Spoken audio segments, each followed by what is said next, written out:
Estamos de volta com o nosso curso O Poder das Câmaras Municipais. O módulo é Planejamento e Transparência e a aula de hoje, o tema de hoje é a gestão da Câmara Municipal. Dr. Sidney, nós tínhamos parado no bloco anterior, iniciando o tema estabelecimento legal das atribuições. O que temos a dizer sobre o tema? A importância dessa questão é o seguinte, a gente trouxe ela aqui, mas para lembrar que o estabelecimento legal na criação do cargo é o momento correto para também se estabelecer a qualificação esperada do seu ocupante e as atribuições desse cargo. Então, é importante que quando se faça a lei de criação do cargo, a cargo que eu me refiro, cargo comissionado, né? Já se especifique também quais são as qualificações esperadas daquela pessoa que vai ocupá-lo. E também as atribuições dele que devem estar ligadas, como eu já disse, às funções, às atividades de direção, chefia e assessoramento, né? Eu trouxe aqui um julgado que bem especifica essa questão, né? Então ele fala, né? Dessa forma, as atividades técnicas e burocráticas devem ser obrigatoriamente realizadas por servidor admitido por meio de concurso público, em cumprimento aos princípios da impessoalidade, da igualdade, eficiência, legalidade e moralidade. E aí ele diz, cargos em comissão é a exceção constitucional, aceita para os casos em que as atividades sejam transitórias e excedam a mera burocracia administrativa, porque detém o elemento da confiança. E aí ele prossegue dizendo que cargos comissionados, né, ele recomenda, né, que sejam suprimidos do quadro os cargos comissionados que não possuem características de chefia, assessoramento e direção, como o cargo de assessor jurídico e de assessor contábil, que eu tinha acabado de citar como exemplo, né? Essas funções, esses cargos comissionados, eles demandam, obviamente, uma responsabilidade e uma confiança extraordinárias, como nós já tínhamos colocado sobre a confiança técnica, né? Além de exigir a formação de nível compatível com a complexidade das atribuições respectivas que devem ser fixadas no ato normativo próprio. E aí, pessoal, eu chamo a atenção novamente de vocês com relação a essa questão da fixação. Alguns doutrinadores, alguns estudiosos entendem que a fixação dessas atribuições no ato que cria os cargos pode vir a travar a administração municipal ou a administração da Câmara. De pronto eu já digo, a travar não vai travar, porque a lei ela é mutável, você pode fazer alterar essa lei estabelecendo novas atribuições para aqueles cargos. O que importa é que esses cargos sejam fixados, a atribuição seja fixada em lei, como uma forma de garantir ao gestor, né, um equilíbrio, uma sustentabilidade para a sua nomeação. Dessa forma, ele jamais vai incorrer em falhas como nomeação de cargos em comissão de pessoas que não são qualificadas para ele. Eu vou dar um exemplo aqui do que já aconteceu comigo, viu, Alexandre? Em uma determinada oportunidade, eu estava fiscalizando um município e quando cheguei lá, resolvi fazer uma fiscalização de obras. Eu fui verificar um contrato, que tinha um contrato de obra, e fui verificar o contrato, a execução dele. Quando eu cheguei lá, me deparei com um senhor que estava lá tomando conta e ele falou para mim que ele era o engenheiro e que estava tomando conta daquele serviço, daquela obra. Eu falei, não, mas eu quero falar com o gestor do contrato. O gestor do contrato era chefe desse engenheiro. E eu precisava falar com ele porque eu queria saber, vamos ver quais são as etapas do contrato que já foram cumpridas, o que já foi pago, vamos verificar se a planilha está em conformidade e tal. E aí veio o chefe do engenheiro falar comigo. O chefe do engenheiro que veio falar comigo, ele mal sabia que existia um contrato. E quando eu falei para ele que tinha uma licitação anterior àquele contrato, ele não sabia o que era uma licitação. Ele não conhecia o procedimento, mas ele era o chefe. Ele era um comissionado, colocado naquele cargo, para chefiar o engenheiro, e aí eu fui procurar saber quem era o cidadão, né? Ele tinha sido um cabo eleitoral do prefeito e foi nomeado naquele cargo, mas ele sequer cumprir expediente na administração. Né? Quando eu chamei, ele veio correndo, mas ele sequer cumpria expediente na administração. Ele nem sabia que estava sendo realizada aquela obra. Ele era o gestor do contrato. Então, vejam. Fui pesquisar um pouco mais e descobri que ele não tinha o segundo grau completo. E ele é chefe de um engenheiro. Nada contra, mas há de convir que ele não tinha capacidade técnica para ocupar aquele cargo. Então, essas questões são questões que têm que ser melhor apreciadas. Agora, durante o intervalo, a gente estava conversando aqui com o doutor Sérgio. Ele já colocou algumas posições, até seria interessante que depois ele falasse alguma coisa. Mas o que acontece? O tribunal ele se preocupa com a moralidade dessa nomeação. Né? A proporcionalidade é só um reflexo direto. É um reflexo direto da falta de adequação desses cargos. Mas é claro que, em primeiro lugar, viria realmente a verificação das atribuições deles. Por isso, a necessidade de fixação em ato normativo próprio dessas atribuições. Nós sabemos que existe aí uma corrente contrária a essa nossa filosofia, mas eu posso garantir que talvez esse seja a chave da solução do problema. E qual a posição do judiciário a respeito dessas atribuições aí, doutor Sidney? Então, eu trouxe aqui uma decisão do judiciário que ele fala, né, que resulta de clara ofensa, né, ao ordenamento constitucional a partir da edição de dispositivos legais municipais, criando e permitindo o provimento de cargos comissionados, né, em comissão, em inúmeros cargos para cuja investidura não se exige o requisito da confiança, né, apenas presente quando se trate de atribuições de chefia, direção e assessoramento. Mais uma vez, a palavra confiança, percebam, existe aqui uma preocupação muito forte, né, tanto do judiciário, nesse caso aqui do Tribunal de Justiça do Estado de São Paulo, quanto do Tribunal de Contas. Então, é um assunto importante. Ele fala lá, é inconstitucional a criação de cargos de provimento em comissão cujas funções não correspondem às de direção, chefia e assessoramento, mas revelem características específicas de cargos de execução próprias da administração pública. Olha que interessante aqui. Atribuições próprias da administração pública. Também estávamos conversando no intervalo exatamente sobre isso. Existem atividades que são próprias da administração permanente, voltadas à gestão, a atividades burocráticas daquele órgão, que não podem ser ocupadas, obviamente, por cargos comissionados. Perfeitamente. Doutor Sidney, agora a gente vai mudar um pouco o tema aqui, mas ainda falando de comissionados, porque tem uma questão polêmica, que é a questão do FGTS, do recolhimento, envolve o recolhimento do FGTS de servidores comissionados. O que nós podemos falar sobre esse assunto?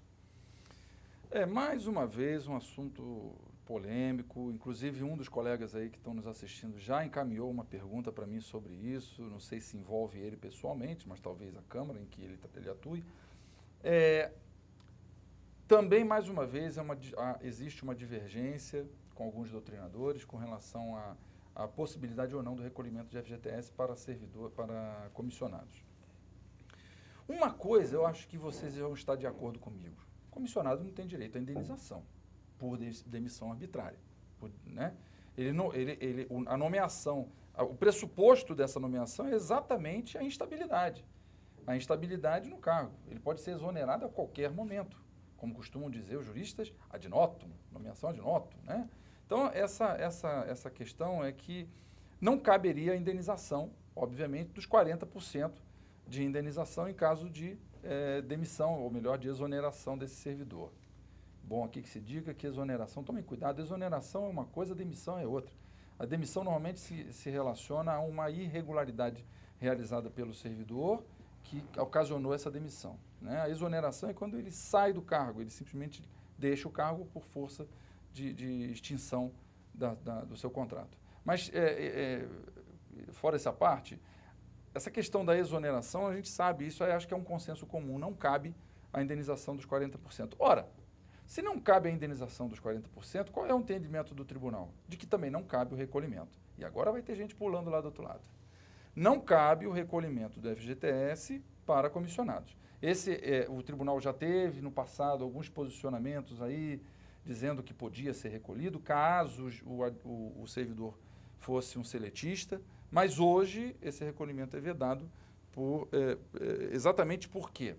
Porque o tribunal entende que essa relação estabelecida não é uma relação perene, é uma relação que a qualquer momento pode se desfazer.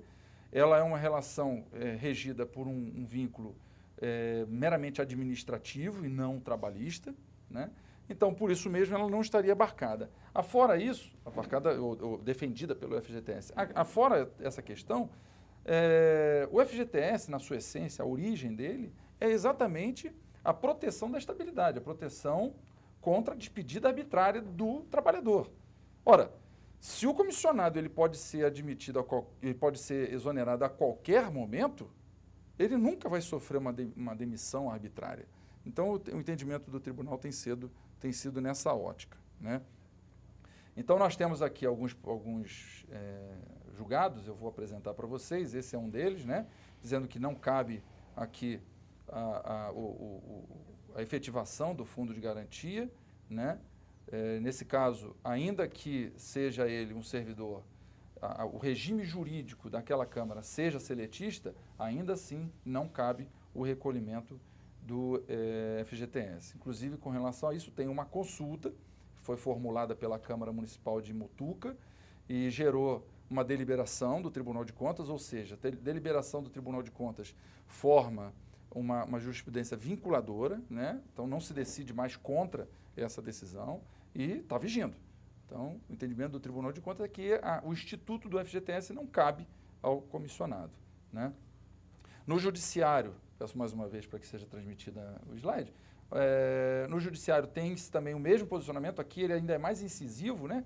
Ele coloca a relação jurídica existente entre a administração pública direta e o servidor municipal que ocupa cargo em comissão tem caráter administrativo, não havendo que se falar em recolhimento de FGTS, tampouco quaisquer outras parcelas de cunho seletário. Então, assim, vocês veem que não, para o judiciário, no caso aqui foi o TST, eu fiz uma pesquisa no TST, vi que tinha algumas decisões favoráveis ao recolhimento, mas são poucas, a maioria delas é contra o recolhimento, né? Então, acredito que já esteja se formando uma jurisprudência consistente pela vedação da aplicação do FGTS aos comissionados. Okay? Perfeito. Doutor Sérgio, algum comentário a respeito do assunto? Eu concordo com a colocação do Dr. Sidney e só acrescentaria uma coisa também, porque como o comissionado, para mim, dentro de uma Câmara, ele está ligado ao vereador e não à estrutura da Câmara, que essa deveria ser perene, passando de legislatura para legislatura,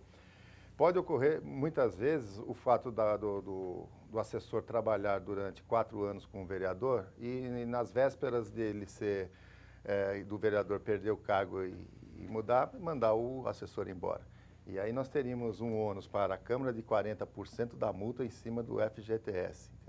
Entendeu? E com relação ao fato de que o cargo ele é temporário, ele não cria o vínculo de proteção à demissão arbitrária, eu compartilho dessa ideia de que não deva existir mesmo o recolhimento do FGTS. Agora, eu queria aproveitar, não está no script, mas eu acho que isso é uma coisa que também aflige, e com relação aos demais, por exemplo, uma assessora fica grávida, como é que o tribunal encara, ela pode ser exonerada?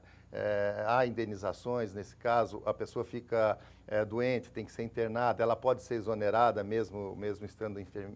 Todas essas questões trabalhistas que envolvendo o comissionado, como é que o tribunal se posiciona a respeito disso? O tribunal ele tem uma posição com relação ao FGTS já erradicada, né? Bastante incidente nessa questão. Com relação aos demais direitos trabalhistas, o tribunal reconhece boa parte dos direitos trabalhistas existentes. Um deles seria realmente a licença maternidade, que você acabou de citar, né?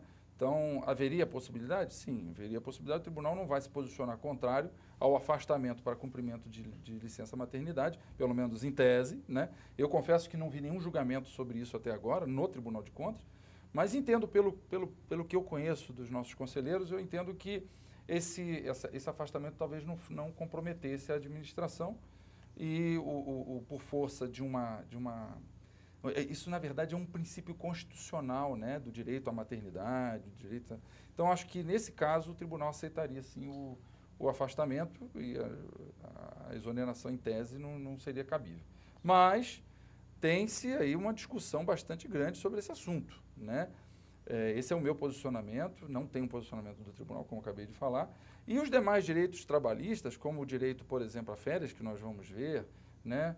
O direito ao descanso semanal, tem vários outros direitos que são extensíveis também aos comissionados. E a questão da hora extra, doutor Sidney? É uma questão do comissionado aí. Essa é uma questão interessante, acredito que já tenha também sido pacificada, né? Nós sabemos que o comissionado, ele trabalha quando ele está destinado, né? Quando ele está realmente atribuído das funções corretas de gestão, ele às vezes trabalha fora do horário, né? Aliás, ele sequer tem horário. Numa última conversa que eu tive com alguns colegas lá no CEPAM, nós tivemos a oportunidade de conversar sobre essa questão de horários, né, do comissionado, né? Então, assim, o tribunal ele exige que o comissionado preste atividade na edilidade, que ele esteja lá, que ele pratique as atividades para as quais ele foi nomeado, mas não que ele cumpra o horário exato estabelecido para aquele corpo, né? O que nós não aceitamos é o funcionário fantasma, né, o Gasparzinho. Então, a ideia é a gente ter essa noção de que ele está cumprindo com as atividades. Mas exatamente por ele não ter essa vinculação obrigatória de horários, né, e ter essa relação bastante voltada à confiança, né, não cabe hora extra para ele. Aliás, se utiliza como paradigma aí, uma analogia, né, legal, a CLT, previsto, acho que se eu não me engano é o artigo 62, que estabelece lá que não tem, o gerente, por exemplo, né, por exercer uma atividade meramente de confiança, não tem direito à hora extra. Então, esse é o entendimento do tribunal. Eu trouxe aqui, acho que é o artigo 62 mesmo, né, que não permite aí a percepção de horas extras, né? Então, eu trago esse julgado aí, vai ficar à disposição dos senhores. Então, aqui também tem um posicionamento do tribunal, né? Então, acho interessante a gente ter isso aí em mãos, mas eu acho que essa questão talvez não traga tanta polêmica. Tá, e no mesmo sentido, a conversão de férias em pecúnia, como fica isso? Opa! Que delícia! Conversão de férias em pecúnia, né? Eu sou comissionado, gente. Tá? Eu exerço um cargo, eu sou agente da fiscalização financeira e exerço um cargo em comissão de diretor. O dia que eu for lá pedir a conversão das minhas férias em pecúnia, eu perco o cargo de diretor. Porque não há cabimento nessa percepção. Tá? Existe um motivo para isso. Nós temos... A conversão, na verdade, não chega a ser tão proibido assim, mas a conversão das férias em pecúnia, ela só pode ocorrer se tiver bem consubstanciada a necessidade do órgão da continuidade administrativa, né? Então, se o tribunal percebe que realmente houve ali um problema grave dentro do município, um problema grave dentro da Câmara, que exige aí uma manutenção daquele servidor na atividade, né? Seja ele comissionado, seja ele efetivo. A postergação de férias até tem que ser aceitável, caso seja...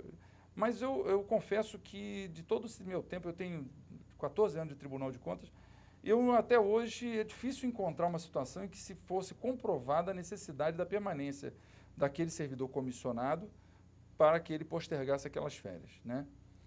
O que normalmente eu via, e é essa a preocupação do Tribunal de Contas, é que essas férias eram postergadas, a gente chama de fenômeno postergait, né? Essas férias são prorrogadas e quando chega no final do mandato, em que o vereador vai sair, que o prefeito vai sair, eles recebem indenização, né?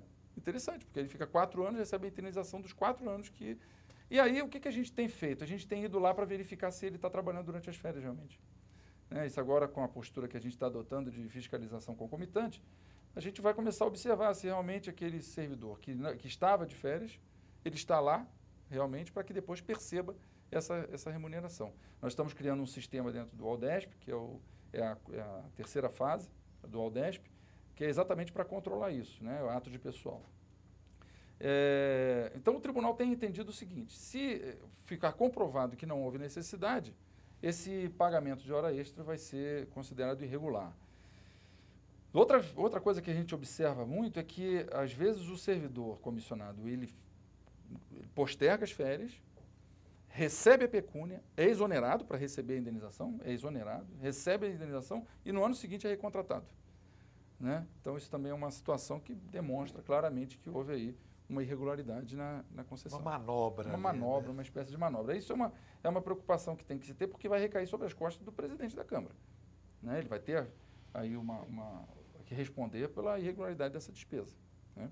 Perfeito. Doutor Sérgio, algum comentário a respeito do assunto? Eu concordo também que o comissionado não tenha que ter férias indenizadas integralmente, mas acredito que aqui aquela possibilidade de indenizá-la um terço, eu não vejo nenhum problema, não vejo nenhuma fraude, nenhuma tentativa, porque muitas vezes 30 dias é muito tempo, às vezes, de afastamento. Então, já existe a possibilidade de você gozar 20 e vender, né, converter os 10 dias em pecúnia. Nesse aspecto, eu não vejo problema algum. Agora, você indenizar a férias integral, os 30 dias, aí sim, aí concordo com o Dr. Sidney. Perfeitamente. Dr. Sidney, mais alguma consideração sim, do tema? Nisso que ele acabou de falar, que o Dr. Sérgio acabou de falar, né, nós temos aqui um julgado que fala exatamente sobre isso que nós estamos conversando, né, a vedação aí, a vedação não, né, mas a necessidade de apresentação de documento hábil que comprove realmente que o gozo de férias poderia comprometer aí a continuidade da prestação de serviço, né. E aí no final, Sérgio, ele fala exatamente isso que você falou, né, que a CLT, o que ela prevê é o abono pecuniário aí de 1/3 de férias, né, que é perfeitamente aceitável mesmo para os comissionados, né. Um outro julgado nós trazemos aí, só para que vocês também o tenham com vocês, né, eu não vou ficar lendo, mas ele também vai nessa linha, e nesse caso aqui houve um julgamento de irregularidade no pagamento dessas verbas, exatamente por afrontar aí esses dispositivos legais. Okay? Perfeito. Doutor Sidney, nós vamos então mudar um pouco de tema. Nós vamos falar agora sobre limites financeiros da Câmara Municipal. Porque assim, a gente sabe que a Câmara ela não tem receita própria. Ela vive de repasses que vêm do Poder Executivo, que faz ali os repasses no dia 20 de cada mês ali. E o Constituinte, ele estabeleceu algumas regras próprias para a aplicação desses valores que são repassados do Executivo para o Legislativo. O que nós podemos considerar sobre o assunto? Então, a receita da Câmara, as receitas provenientes, né, que são as receitas provenientes do repasse de duodécimos, que são feitas a cada 20 dias, né, de cada mês, essas receitas elas são para suporte do funcionamento da Câmara Municipal. Esse é o objetivo desse repasse. Suporte administrativo para as atividades legislativa e fiscalizatória do Poder Legislativo local. Bom, mas nós sabemos que a Câmara é um órgão totalmente voltado a deliberações políticas. Então, por isso mesmo, ele é um órgão, um colegiado político. E é normal a afluência de pessoas à Câmara, tanto de pessoas comuns, quanto dos próprios correligionários, partidários, ou até mesmo dos vereadores, querendo se socorrer da estrutura da Câmara para atendimento das suas necessidades, né, pessoais ou até partidárias. Então, o estabelecimento de limites constitucionais e legais para a Câmara, eles acabam por trazer um arcabouço de defesa para o gestor, para que não se sinta vulnerável na necessidade de atender a todas essas demandas que são percorridas a ele, né? Então, a preocupação do Constituinte foi estabelecer aqui algumas regras de limites para que as câmaras não ficassem vulneráveis a essas interferências aí políticas que possam vir a ter, que são muitas, né? Nós sabemos disso, é normal.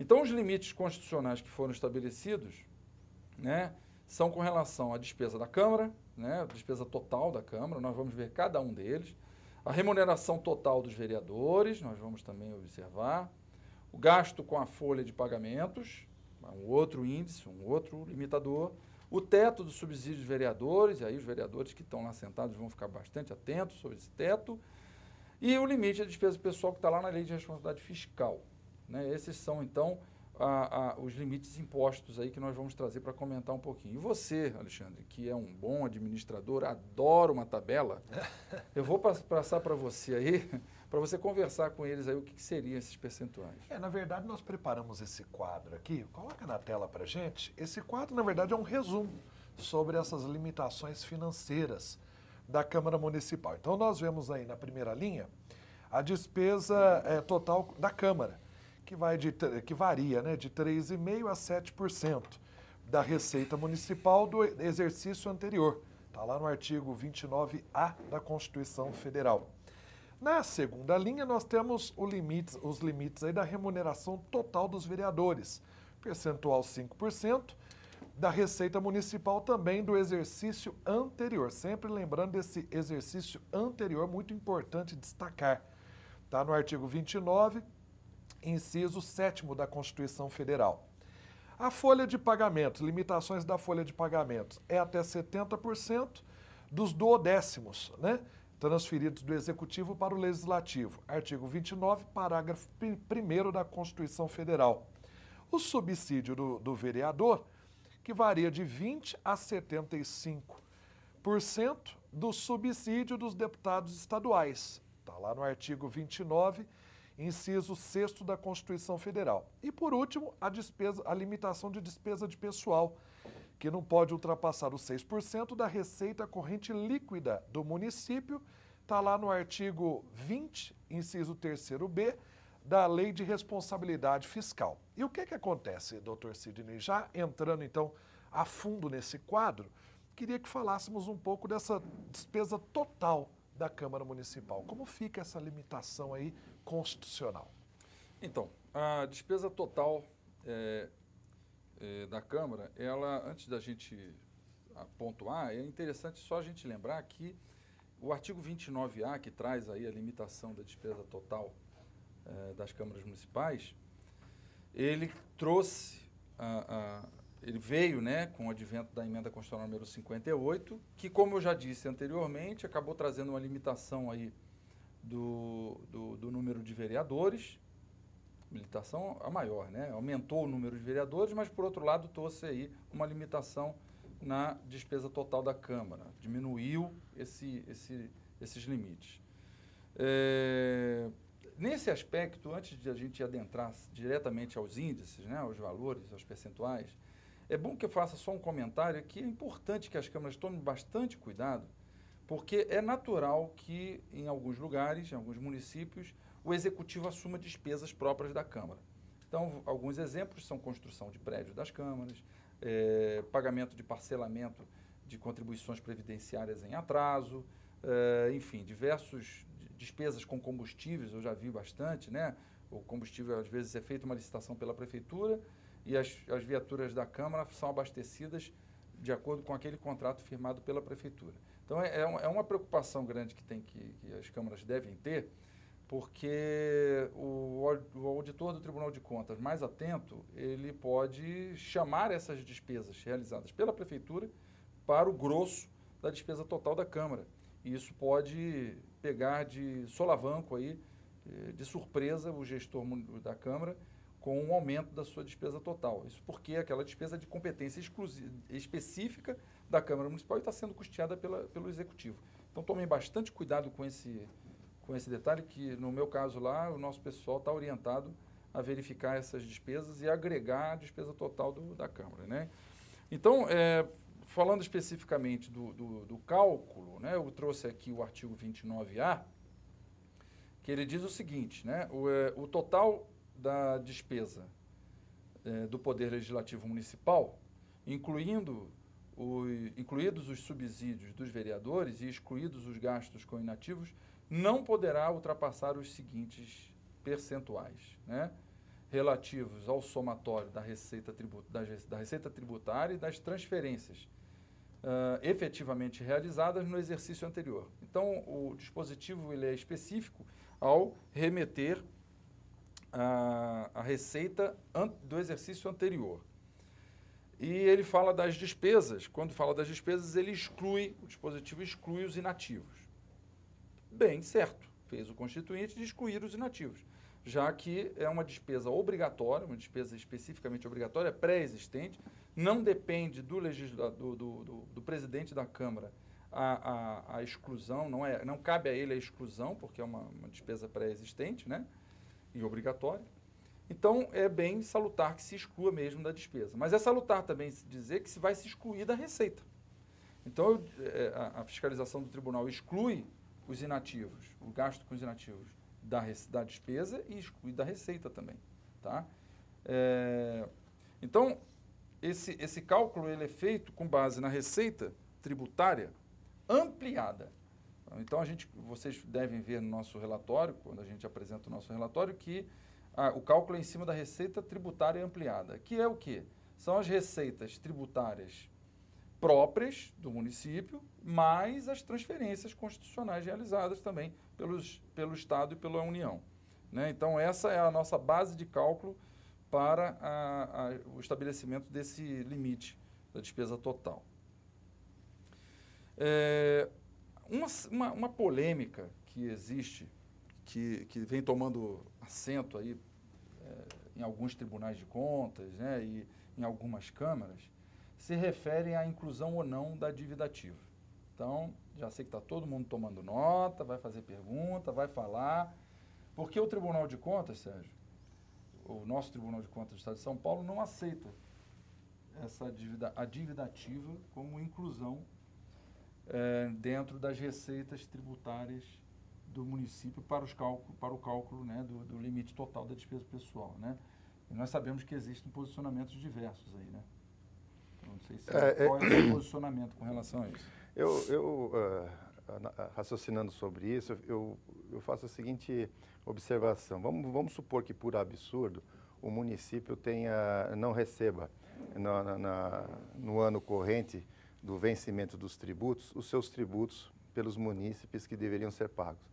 Então, a receita tributária dele seria zero. No ano seguinte, essas receitas seriam inscritas em dívida ativa.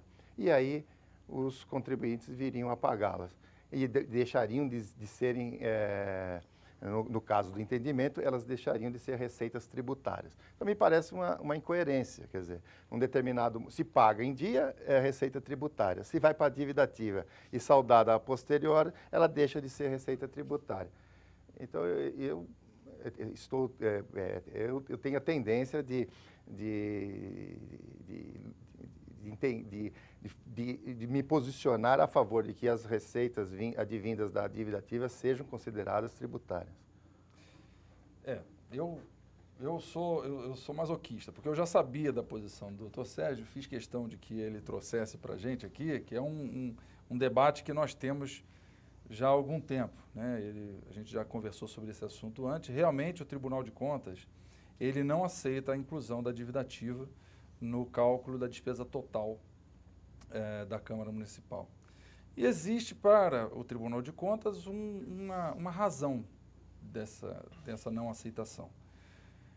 É que o dispositivo constitucional, no caso aí o artigo 29A, ele não tem elasticidade para o entendimento de que essa receita possa ser incluída. Ele diz que são as receitas tributárias, são receitas próprias, advindas do caráter tributário do município. E entende que quando a Constituição quer dar elasticidade ao entendimento da ampliação dessa base de cálculo, ela o faz textualmente. Um exemplo é o artigo 212 da Constituição Federal, que fala da aplicação mínima na educação, na manutenção e desenvolvimento do ensino, né? São os 25% da educação. A Constituição, quando fala, lá no artigo 212, qual é a base de cálculo, ela fala receitas resultantes dos impostos. Quando se fala receita resultante de impostos, entende o tribunal que são quaisquer receitas, inclusive a dívida ativa.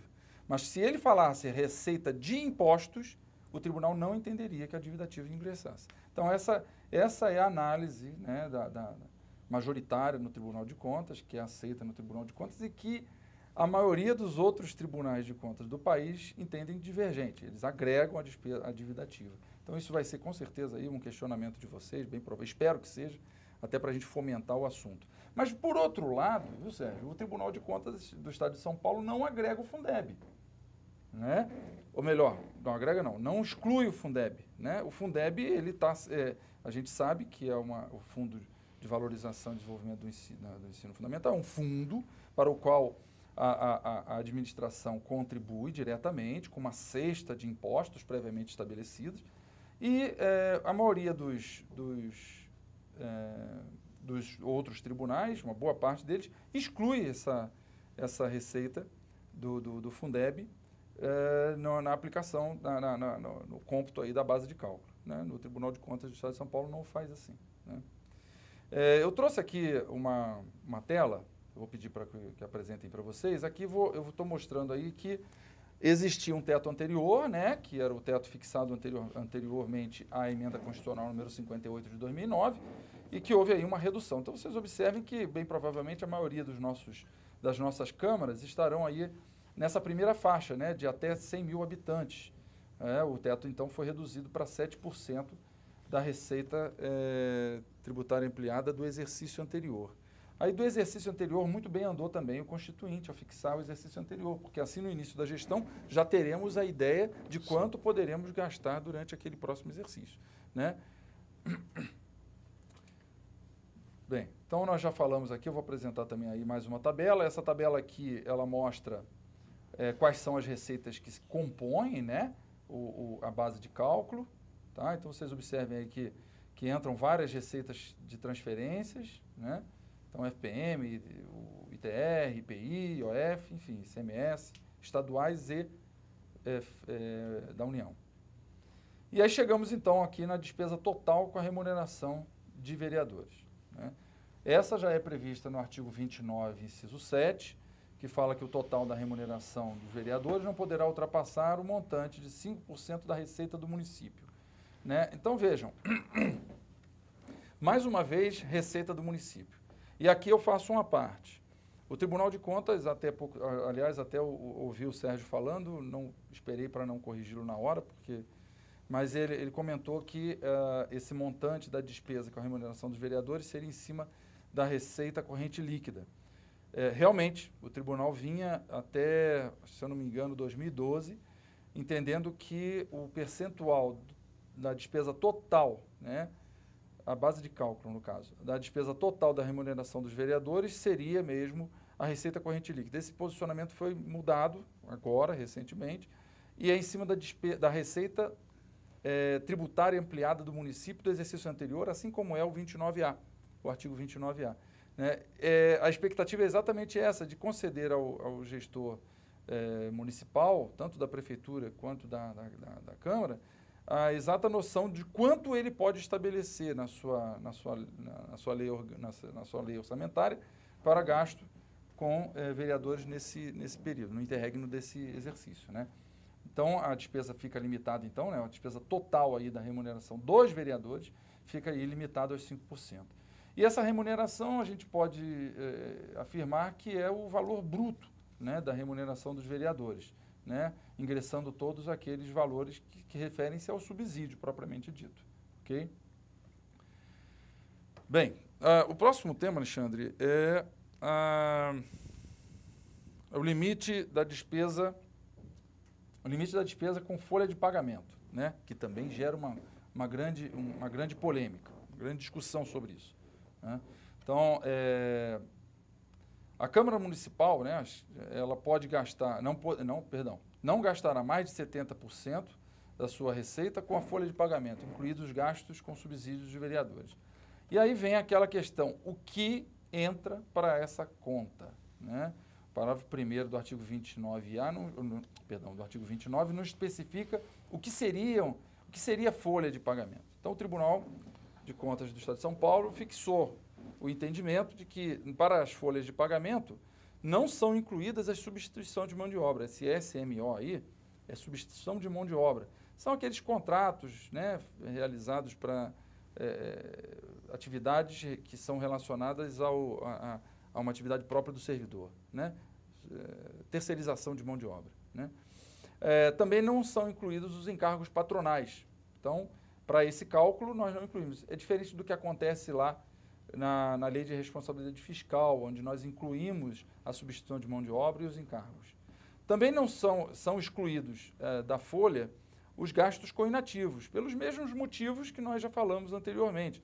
O gasto com inativo ele não pode ser cortado pelo gestor, né? Então, em caso de superação de limites, o gestor pode adotar prática, por exemplo, de excluir ou de proibir hora extra, ou de exonerar cargos comissionados, ou sei lá, realizar a contenção de despesa na folha. Mas com os inativos isso é impossível, né? Me permite? Pois não. E com relação aos estagiários? Sim. Inclui ou não inclui dentro do limite dos 70%? Então, excelente pergunta. A questão dos estagiários é uma questão interessante. É contratualização. As câmaras, caso haja comissionados, elas o fazem por contratos. Então, elas firmam um contrato, né, administrativo com uma determinada entidade e realiza a contratação desses estagiários. Nesse caso, essa contratação, em tese, seria excluída da folha, não está constando da folha de pagamento. Agora, se esse estagiário ele é uma pessoa física e a Câmara Municipal contrata essa pessoa física diretamente, existe aí uma relação de vínculo com a própria administração e ela provavelmente vai ingressar na folha de pagamento e se ingressar na folha de pagamento entra por cômputo, Sérgio. Então, no outro lado, né, da equação, nós temos qual é a base de cálculo. A base de cálculo é o total dos duodécimos repassados, ok? Então, o que seriam esses duodécimos repassados? São os valores repassados do Executivo para o Legislativo a cada 20 dias, né? E desse valor nós excluímos, desse total repassado, nós excluímos aí o gasto com inativos. Observem, existe uma discussão em outros tribunais de contas se esse total de repasses seriam excluídas as devoluções. O Tribunal de Contas do Estado de São Paulo não exclui essas devoluções, ok? Então, aí o percentual não pode superar, aí essa equação não pode aí superar os 70%, ok? Doutor Sidney, nós vamos agora entrar no limite de remuneração do vereador, né? Aquela porcentagem relacionada do deputado, no estadual, no caso. Mas antes da gente entrar nesse limite de remuneração do vereador, eu queria fazer um questionamento ou que você fizesse um breve comentário a respeito das regras previstas na Constituição para a fixação e o reajuste dos subsídios dos vereadores. O que a gente pode comentar de interesse dos amigos a respeito do assunto? A fixação, ela gera realmente algumas dificuldades, né? Porque diferente de todos os demais agentes políticos brasileiros, os vereadores, eles são submetidos a uma regra que é do princípio da anterioridade, né? Então, em decorrência dessa regra, uma regra constitucional estabelecida pelo próprio artigo da Constituição, ele a fixação da remuneração do vereador obrigatoriamente tem que ser realizada na legislatura anterior. Ou seja, quem está saindo fixa a remuneração de quem está entrando. Isso tem um motivo de existir, né? O atendimento aí ao princípio da moralidade, da impessoalidade, né? Mas vem gerando, sim, algumas discussões, algumas preocupações, porque o que pode acontecer é do gestor anterior, gestor não, mas dos vereadores da legislatura anterior, simplesmente não fixarem, não fazerem, não editarem o ato fixatório. Esse ato fixatório pode ser feito por meio de resolução, né? É uma competência específica da Câmara Municipal, por isso não tem que se submeter à sanção do prefeito, mas já aconteceu em oportunidades em que a legislatura anterior não fixou. E aí acontece o fenômeno da repristinação, que nome horrível, né? Significa o seguinte, eu vou pegar a fixação que foi feita em 2007, no caso agora, né? Pegaríamos aí da legislatura anterior, onde foi fixado, faríamos ela renascer a partir dessa nova legislatura para que ela passe a fixar essa remuneração. Isso é uma situação bastante perniciosa, nós sabemos que isso acontece, mas é bastante preocupante. A gente tem que destacar, com relação à pergunta exatamente sobre as regras constitucionais que atrelam a matéria, é que essa fixação ela deve ser feita na legislatura anterior, né, e antes do pleito. É lógico, eu sou vereador, vou ficar esperando as eleições para saber se eu vou ser eleito e depois eu fixo a minha remuneração que eu vou receber. Perde todo o sentido constitucional da matéria. Então, ela tem que ser feita antes do pleito. E aí eu pego um gancho, pessoal, para lembrar vocês que o Tribunal de Contas ele faz uma análise prévia disso. É super legal, porque a gente pode analisar antes mesmo de vocês colocarem em prática o ato, né? E, com isso, estabelecer algumas possíveis mudanças que podem ser realizadas e, feitas essas mudanças, atendem-se às regularidades. Isso impede, por exemplo, a fixação de remuneração de vereadores em desconformidade com a Constituição ou em desconformidade com os limites que estão estabelecidos aí, né? Então, é interessante esse ato, essa análise prévia do tribunal. E o que nós temos observado é o quê? É que esses atos chegam para o Tribunal de Contas no limiar das eleições. Espera-se até próximo das eleições, Sérgio, para mandar para a gente o ato fixatório. O que vai acontecer? Se eu vou lá, pego o Alexandre aqui, que é um especialista na área, e coloco ele para fazer a análise desse ato fixatório para verificar se esse ato está atendendo às normas, aos limites constitucionais. E ele verifica que tem alguma irregularidade e propõe uma mudança, o conselheiro vai encaminhar essa mudança depois das eleições. Aí não pode mais fazer nenhuma alteração, porque até a alteração também do ato fixatório tem que ser anterior ao pleito, anterior às eleições. O que vai acontecer? Aquela resolução que foi votada, passou pela mesa diretora, foi aceita e tal, e o tribunal se posicionou, olha, tem que fazer mudança, e não vai ser feita a mudança, é quase certo de que vai ter um julgamento irregular caso seja atendida aquela resolução, caso seja pago o subsídio conforme aquela resolução. Vejam a importância que é desse exame prévio do tribunal. Então, passem a atentar para isso, porque é importante até para vocês. Com relação, não sei se você vai falar alguma coisa? Não, doutor Sérgio, tem algum comentário a respeito? Só gostaria de realçar o seguinte, além de ser antes do pleito, existe a lei orçamentária, que vai ser votada em setembro. Então, como é que você pode fixar uma remuneração de um vereador sem ter conhecimento da lei orçamentária? Então, isso aí deveria vir junto com a lei orçamentária anual para você estabelecer quanto que vai ser o seu orçamento e quanto que você vai despender com o gasto com o vereador. Uma coisa relacionada a Exatamente, que não faz sentido você fixar e depois adequar o orçamento àquele valor, né? Aí é onde entra o planejamento na administração, né? Exato. E aí, doutor Sidney, voltando então à questão do limite de remuneração do vereador, essa questão da porcentagem do deputado estadual, como é que fica? Nós vamos chegar lá, Alexandre. Nós vamos chegar lá. Mas ainda não cobrimos ainda a questão aí da fixação, acho que preciso voltar um pouquinho só, para lembrar que alguns casos, eu até anotei aqui, porque eu acho importante, alguns casos, agora eu vou falar o seguinte, eu discordo do Tribunal de Contas em um dos posicionamentos que ele já tomou em alguns casos. E me sinto à vontade para dizer isso, porque é um posicionamento um tanto quanto perigoso.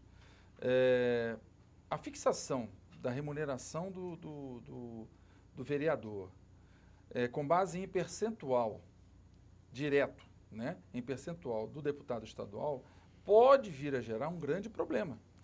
Então, como que deve ser feita essa fixação? No meu ponto de vista, e no ponto de vista de alguns conselheiros do tribunal, tem que ser feita em valores reais, né? Um valor real fixado para essa remuneração.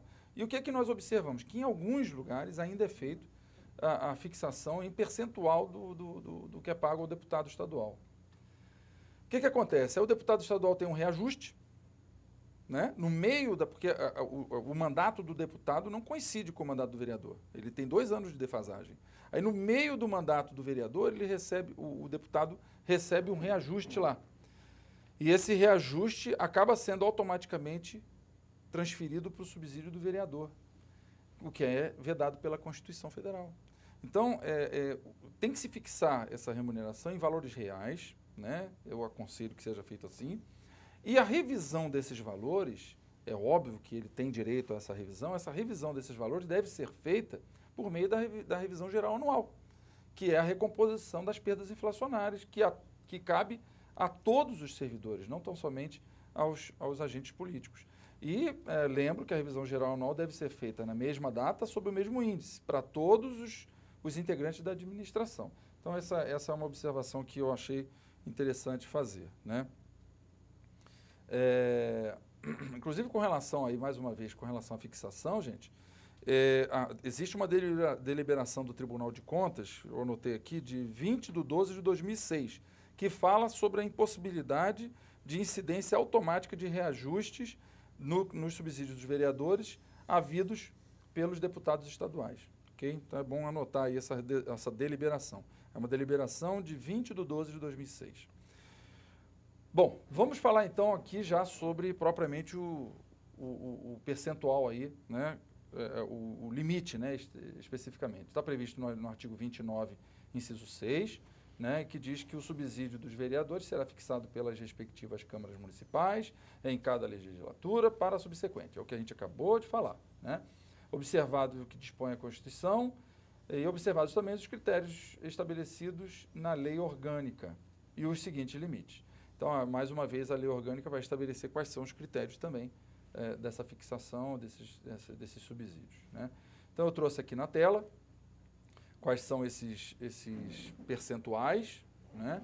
Vocês vejam que ali nós temos uma ideia de que a maioria está até 40%, né? São poucos aqueles que ultrapassam aí o limite de 40% do subsídio dos deputados estaduais, né?